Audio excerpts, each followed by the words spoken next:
მადლობა შესაძლებლობისთვის.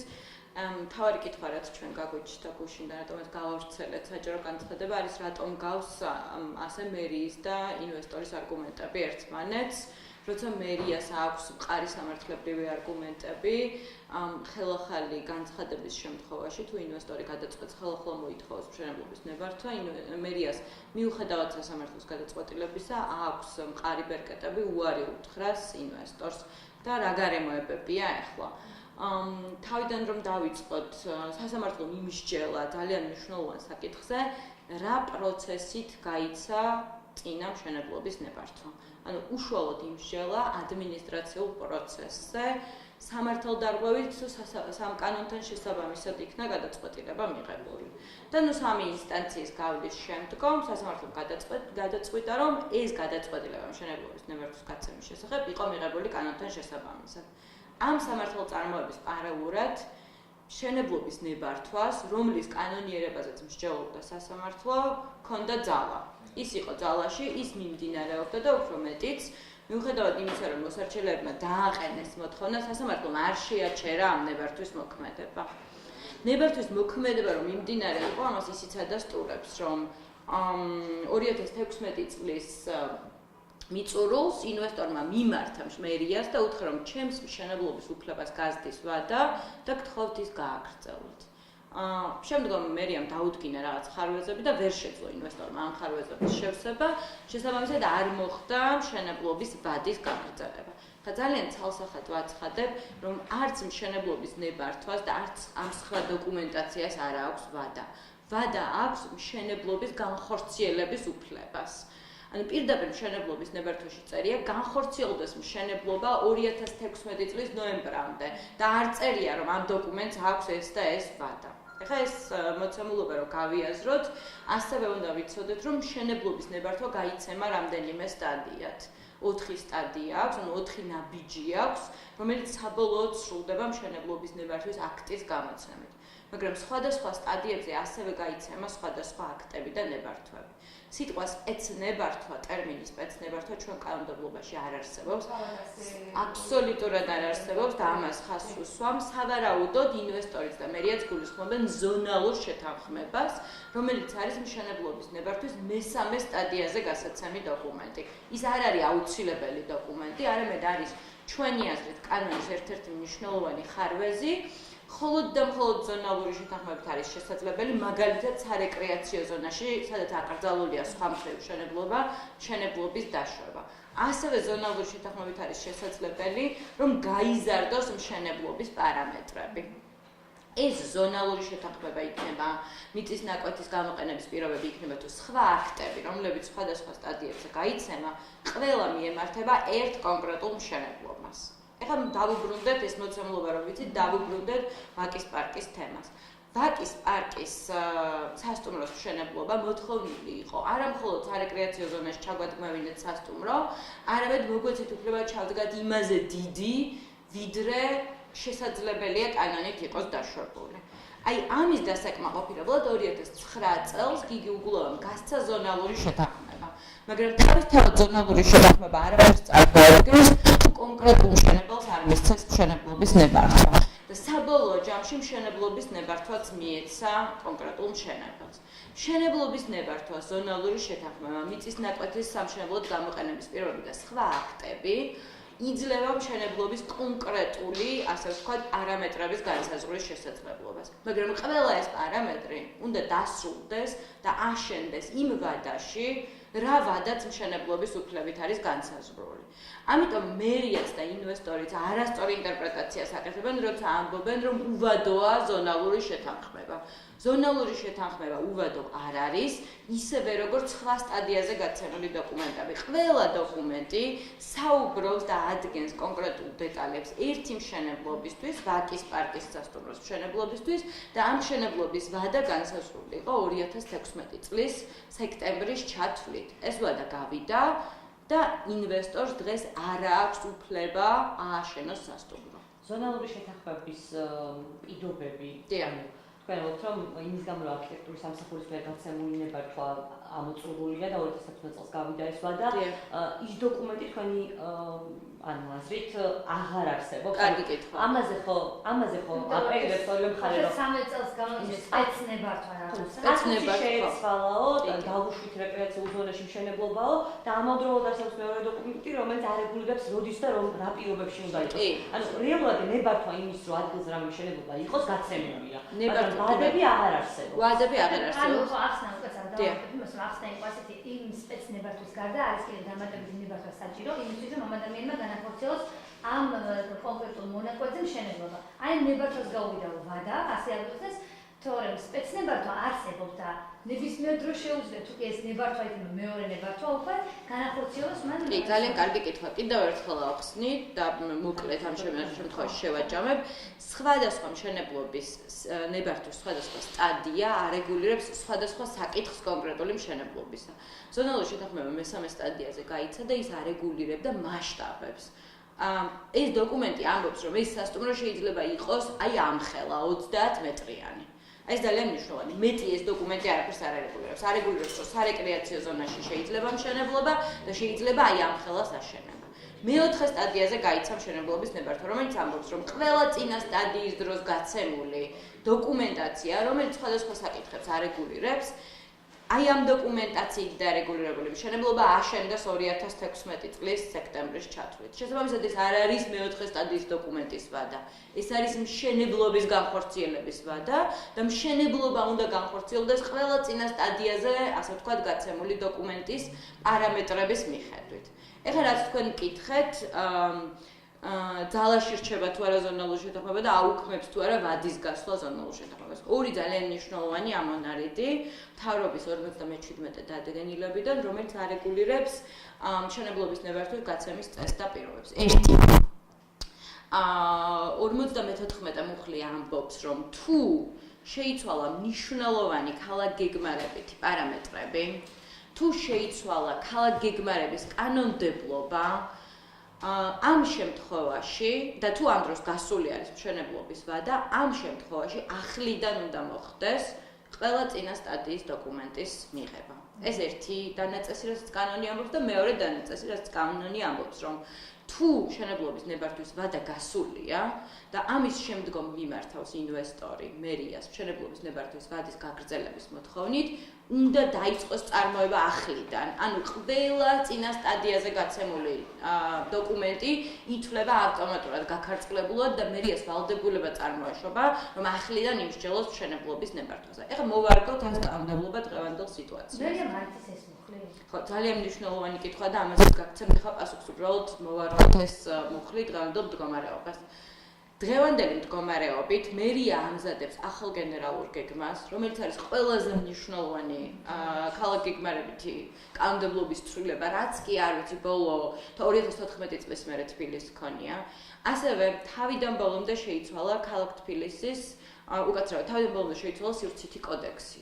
ჩვენ გვაქვს ახალი მშენებლობისა და სივრცითი კოდექსი, რომელიც ამოქმედდება რამდენიმე თვეში, ჯერ არ არის ეს კოდექსი ძალაში, მაგრამ უკვე მიღებულია, მაცნეზე არის განთავსებული. გარდა ამისა, მშენებლობის პირობების განსაზღვრის შემდგომ გასული არის 5 წელი.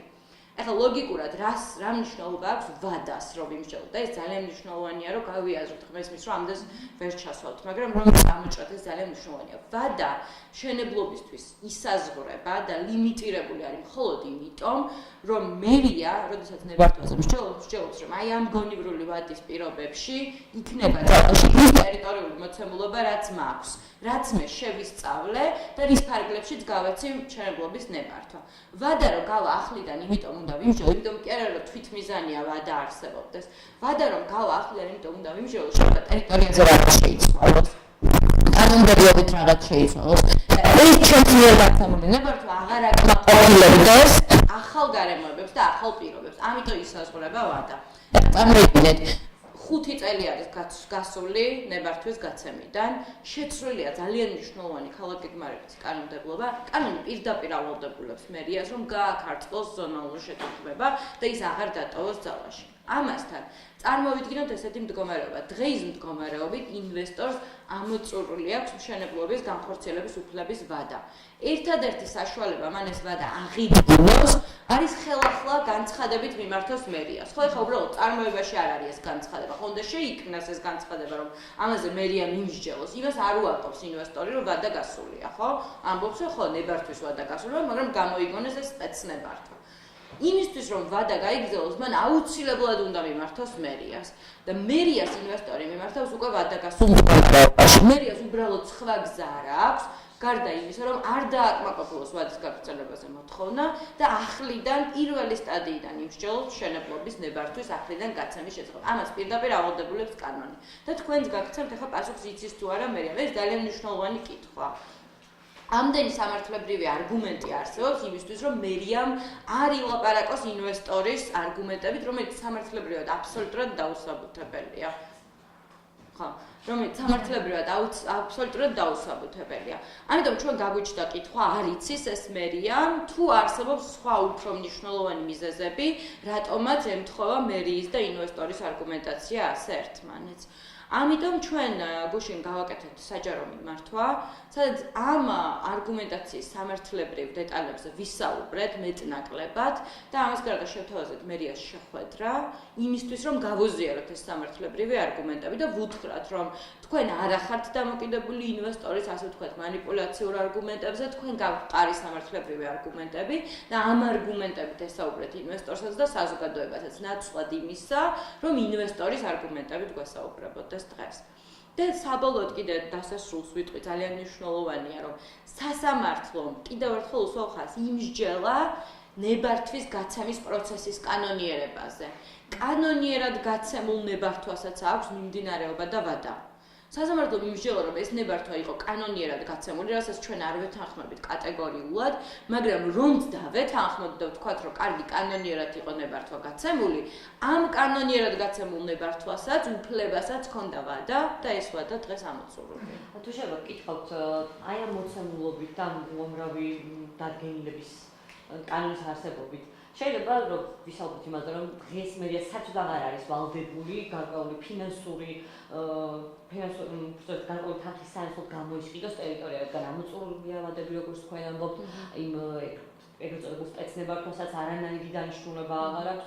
ანუ ამ რეალობაში ფინანსური ვალდებულება აქვს თუ არა მერიას კომპანიის მიერ და ადგილმონაცვლეობაზე შეიძლება რომ ვისაუბროთ. კი, და აქ შედავამატებ, რომ კერძო საკუთრების უფლებაზე საუბრობს კითხავასა და აი ეს ხო, სამწუხაროდ ეს ტერიტორია არის გასხვისებული. ესე იგი, ამ კონკრეტულმა ინვესტორმა თუ არ ვცდები 2003 წელს შეიძინა. ესე იგი, წარმოიდგინეთ ამ ხელა საჯარო ტერიტორია ვაკის პარკი, რომელიც არის საზოგადოებრივი დანიშნულების და საზოგადოების საკუთრება, თუმცა მის გულში არსებული აი ერთი მიწის ნაკვეთი არის ამოგლეჯილი და გაყიდული როგორც კერძო საკუთრება.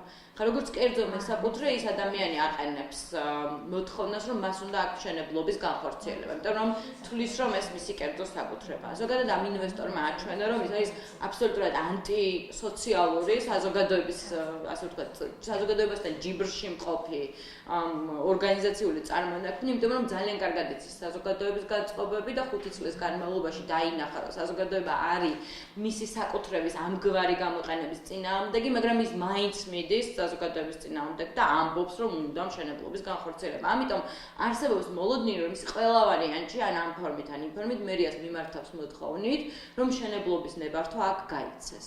ეხლა მერიას აქვს ორი, ასე ვთქვათ, საშუალება ამ ადამიანის მოთხოვნაზე უარი თქვას. ერთი არის უფრო, ასე ვთქვათ, გრძელვადიანი და ასე ვთქვათ, ერთხელ და სამუდამოდ გადაჭრიდა ამ საკითხს. მეორე არის საშუალება, რომელიც დროებით გადადებდა ამ საკითხს. მერიას შეუძლია უარი თქვას მშენებლობის ნებართვის გაცემაზე და შემდგომ ინვესტორს სამართლებრივად აქვს უფლება, რომ წავიდეს და გაასაჩივროს ახალი უარი. და ისევ დაიწყოს სასამართლო პერიპეტიები და ასე ვთქვათ, რამდენიმე წლით გადავდოთ და ისევ უკან შემოbrunდეს ეს ამბავი. მეორე უფრო გრძელვადიან გადაჭრას მე ვხედავ, რომ მერია მოელაპარაკოს ამ ადამიანს, ამ კომპანიას, რომ გამოისყიდოს რამე ფორმით ეს მიწის ნაკვეთი, ეს ტერიტორია და მიწის ნაკვეთი, რომელიც ჩვენ მიგვაჩნია, რომ უკანონოდ იქნა გასხვისებული, საჯარო ინტერესის საწინააღმდეგოდ იქნა გასხვისებული, დაუბრუნდეს ქალაქს. თუ ეს მიწის ნაკვეთი დაუბრუნდება ქალაქს, უკვე აღარ იქნება ამდენი სპეკულაცია ამ მიწის ნაკვეთზე მშენებლობის განხორციელებასთან დაკავშირებით, რადგან მისი მესაკუთრე იქნება მუნიციპალიტეტი და ვიქნებით თითოეული ჩვენგანი ამ ქალაქის მაცხოვრებლები. ამ მერიას ფინანსური ვალდებულება კი არა აქვს ასე პირდაპირ რამე განახორციელოს, მაგრამ ეს არის ერთ-ერთი მნიშვნელოვანი გზა, რომლითაც შეგვიძლია ვაკის პარკის საკითხი საბოლოოდ გადავჭრათ. თუ მერი ამაზე ვერ მოელაპარაკება და როგორც ვიცი ინვესტორი უარს ამბობს ყოველგვარ უფლებამ მონაცვლეობაზე, მაშინ რჩება მეორე გზა და მე არ მიმაჩნია რომ გონიერი ინვესტორი აირჩევდა ამ მეორე გზას, მე უბრალოდ მიმაჩნია რომ არაგონიურ გადაწყვეტილებას იღებს თავად ინვესტორიც, რომ მერია მუდმივად ჩაერთოს მშენებლობის ნებართვაზე უარის თქმის პროცესში, შემდგომ ეს გასაჩივრდეს სასამართლოში და არასდროს არ დასრულდეს ეს პროცესი. თავარია უბრალოდ ძალიან კონკრეტულად გამოვყვა და ძალიან მნიშვნელოვანია ვთქვათ, რომ ის, რასაც დღეს ეს ინვესტორი აკეთებს, აბსოლუტურად ჯიბრში უდგას საზოგადოებას, ეს არის საჯარო ინტერესის საწინააღმდეგო მოქმედება, მიუხედავად იმისა, რომ მან ძალიან კარგად იცის საზოგადოების განწყობები. ესეთი არგუმენტი დაასახელა ზოგადად გულბანისთან, რომ თუ არგუმენტი არ გითხრა, რომ თუ საბაზრო ფასს შეთავაზებს მერია ინვესტორს, მას აღარ ექნება უფლება უარი თქვას ამ საბაზრო ფასზე და მოუწევს, რომ დაუშვათ ეს ეს გასხვის მიწის ნაკვეთზეც მოქმედებს ეს საბაზრო ფასის შეთავაზების მექანიზმი. რამდენიმე მექანიზმი არსებობს. ერთადერთი მე მაგალითად არ მიმაჩნია ერთადერთი მექანიზმი, რომ საბაზრო ფასი შევთავაზოთ ამ ადამიანს და ვიყიდოთ მისგან მიწის ნაკვეთი. სახელმწიფოს აქვს ექსპროპრიაციის საშუალება და ეს არის განსაკუთრებული საზოგადოებრივი ან სახელმწიფო საჭიროების დროს საკუთრების უფლების ჩამორთმევა სამართლიანი საბაზრო ფასის კომპენსაციის გადახდის გზით. უბრალოდ ეს არის საკანონმდებლო ნორმა, ის არსებობს ჩვენს კანონმდებლობაში და ყოველ დღე სხვადასხვა მუნიციპალიტეტები და ცენტრალური ხელისუფლებაც ამას ახორციელებს როგორც პრაქტიკას, როცა მას ეს სჭირდება, როცა სახელმწიფოს საჭიროებები ამას მოითხოვს. ბუნებრივია ექსპროპრიაციის დროს ინვესტორს ეკუთვნის სამართლიანი საბაზრო ფასი, თითოეული კვადრატული მეტრი მიწის ნაკვეთისთვის, რაც იმ ტერიტორიაზე, ასე ვთქვათ, შეფასებულია და ღირს. თუ მერია გადაწყვეტს, მას ეს ბერკეტიც აქვს, მას შეუძლია საერთოდ არ კითხოს ინვესტორს, გადაწყვიტოს, რომ არსებობს სახელმწიფოებრივი საჭიროება, მიმართოს სასამართლოს და ასეთ სახელმწიფოებრივი საჭიროება დაადგენინოს და შემდგომ ჩამოართვას მიწის ნაკვეთი და გაისტუმროს ეს ინვესტორი სამართლიანი კომპენსაციის. აქ ძალიან მნიშვნელოვანია. ექსპროპრიაცია ამას გულისხმობს, თუ სასამართლო გადაწყვეტს, რომ არსებობს მომეტებული, ასე ვთქვათ, სახელმწიფო ინტერესი, ექსპროპრიაცია გათვალისწინებულია ჩვენი კანონმდებლობით და მე არ მიმაჩნია ეს რაღაც წარმოუდგენელ გადაწყვეტილებად, იმიტომ რომ ჩვენ ნახეთ 5 წლის განმავლობაში რამხელა საჯარო ინტერესი ახლავს ამ ამბავს თან. ეს არის ერთ-ერთი ბერკეტი, რომელიც შეუძლია მერიას გამოიყენოს, ძალიან ხშირ შემთხვევაში მათ გამოუყენებიათ ესეთი ბერკეტები და არც კატასტროფად არ მიმაჩნია ამ კონკრეტული ინვესტორის წინააღმდეგ, მით უმეტეს, როდესაც ის ასე უდგას ჯიბრში საზოგადოებას, თუ რა თქმა უნდა სასამართლო ამას გადაწყვეტს. განცხადების შემდეგ მერიას შეგეხმიანა. მერიას არ გამოგხმაურებია ჯერჯერობით საერთოდ და ძალიან მნიშვნელოვანია ეგ კითხვაც, იმიტომ რომ საერთოდ არ მოუთხოვია ასე ოფიციალურად და საჯაროდ ინვესტორს შეხვედრა, როდესაც სასამართლო გადაწყვეტილება იქნა მიღებული, მერია პირველი შეხვდა ინვესტორს. ჩვენ საჯაროდ მოვითხოვეთ და ვართ 12 ორგანიზაცია და 15-მდე სამოქალაქო აქტივისტი და უბრალოდ არანაირი გამოხმაურება ამ თემაზე ჩვენ არ გქონია. ვაკის პარკის საზღვრები არის გაზრდილი, როგორც ვიცი, 2017 წლის შემდეგ. და მთელ სივრცეს აქვს მინიჭებული კულტურული მემკვიდრეობის ძეგლის სტატუსი. აი ეს მომენტი, ამ მომენტის გამოყენებაც რამდენად ჩვენ საჯარო მიმართვაში ეს არგუმენტი მოვიხსენეთ, თუ მერია გადაწყვეტს ახლიდან იმსჯელოს მშენებლობის ნებართვაზე, ეს იქნება ერთ-ერთი მნიშვნელოვანი საკითხი, ვინაიდან კულტურული მემკვიდრეობის ზონაში განხორციელებულ ნებისმიერ მშენებლობას გააჩნია თავისი რეგულაციები, სპეციფიური განსხვავებული რეგულაციები, მას ჭირდება განხილვა ისტორიულ საბჭოზე და ესეც ერთ-ერთი არგუმენტი იქნებოდა და დაეხმარებოდა მერიას უარი ეთქვა ამ მშენებლობის წინააღმდეგ. ისე რომ ძალიან ბევრი არგუმენტი არსებობს და ჩვენთვის გაუგებარია, რატო ერთი მხრივ არ ამუშავებს მერია ამ არგუმენტებს და მეორე მხრივ რატო საუბრობს ინვესტორის არგუმენტებით. ანუ ისე რომ ვილაპარაკეთ რა მერიაში ხო არის იურისტები და სამართლებრივ საკითხებზე მუშაობენ ისიც და არებით? ხო, მე არ ვიცი რატო არ ხდება ამის ასე კომუნიკაცია და ამიტომ მოვითხოვეთ შეხვედრა, რომ იქნება არა აქვს საკმარისი ინფორმაცია და ჩვენ მივაწოდოთ ეს ინფორმაცია.